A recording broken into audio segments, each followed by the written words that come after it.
TRS అనేది తీయకండి sir. Tea Telangana ప్రజల తల, అది టీ తల. నువ్వు తల చేసేవో బర్రెం దగ్గర పెడితే బీఆర్ఎస్ అని ఏమైంది? అది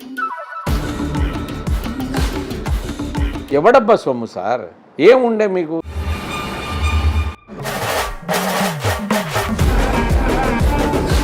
ఎట్లా బాధ అనిపించాలి మాలాంటి వాళ్ళకు? ఉద్యమ నాయకులు, ఉద్యమాలు లేకుంటే ప్రింట్ అండ్ ఎలక్ట్రానిక్ మీడియా, కళాకారులు, మేధావులు లేకుంటే తెలంగాణ వచ్చేది కాదు కదా. వాళ్ళని ఏం గుర్తించారు మీరు?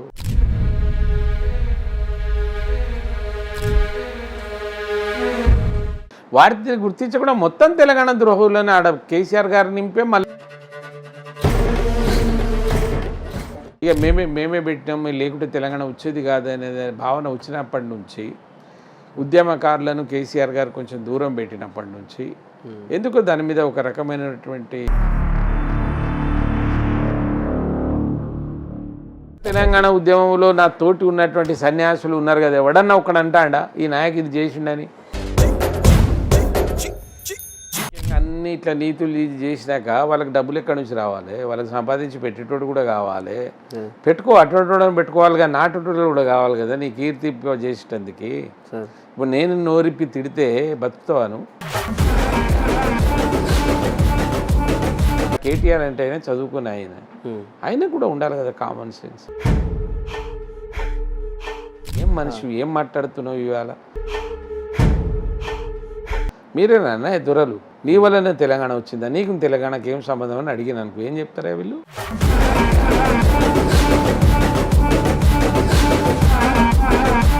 నేను సిట్టింగ్ ఎంపీ, 30 సార్లు పార్లమెంట్లో ధారాళంగా ప్రతి అంశం మీద మాట్లాడితే అది వారికి నచ్చగనో లేదా తెలంగాణలో నాది ఒక బలమైనటువంటి సామాజిక వర్గం ఉంది.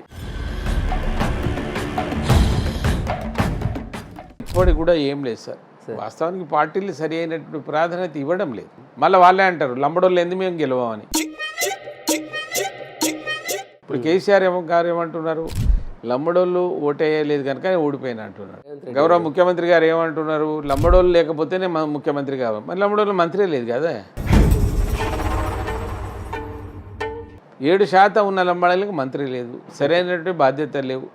వాళ్ళ బతుకులు ఎక్కడ ఉన్నాయో అక్కడనే ఉన్నాయి.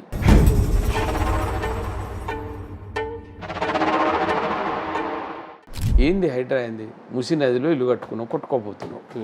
ఏమైనా కామన్ సెన్స్ ఉంది దగ్గర గవర్నమెంట్లకు? ఇప్పుడు హైడ్రా ఎక్కడైతే కూలగొడుతున్నారో పర్మిషన్ ఇచ్చింది ఎవడే? అప్పుడు ఎవడైతే ముఖ్యమంత్రి ఉన్నాడో, అప్పుడు ఎవరైతే మున్సిపల్ చైర్మన్ ఉన్నాడో, కమిషనర్ ఉన్నాడో, వాళ్ళని ముందు వాళ్ళ మీద ఏ జరిమానా, వాళ్ళని లోపల దోయి, వాడు బ్యాంక్ అప్పులు తెచ్చుకొని వాని జీతంలో కట్టుకున్నాక వాని పర్మిషన్ ఎట్టించిన తప్పు నీదా వాందా?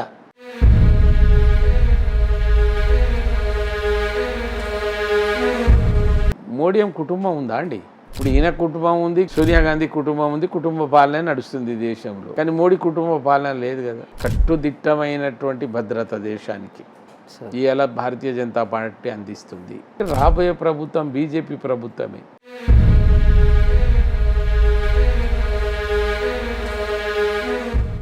సో బీఆర్ఎస్ పార్టీ శ్రేణులను నేను ఇప్పటికీ చేతులెచ్చి జోడిస్తున్నా. నేను నిస్వార్థంగా, నేను ప్రమాణ పూర్తిగా చెప్తా ఉన్నా, నేను ఒక 5 సంవత్సరాలు నేను ₹1 సంపాదించలే. 30 ఏళ్ళు నౌక పనిచేసినా కనుక నాకు ఆ 60, 70, 80 వేలు అట్లా వస్తే దాని మీద బతుకుతున్నా. నేను ఎక్కడి నుంచి వస్తాను? నేను ఎక్కడ ఒక ఎకరం ల్యాండ్ సంపాదించిన? ఎక్కడన్నా మర్కా ఉందా? ఒక నీతి నిజాయితీగా కలిగినటువంటి నన్ను పట్టుకొని కేసీఆర్ గారు మనుషులమే కదా, లెక్కలు కూడా లేమా?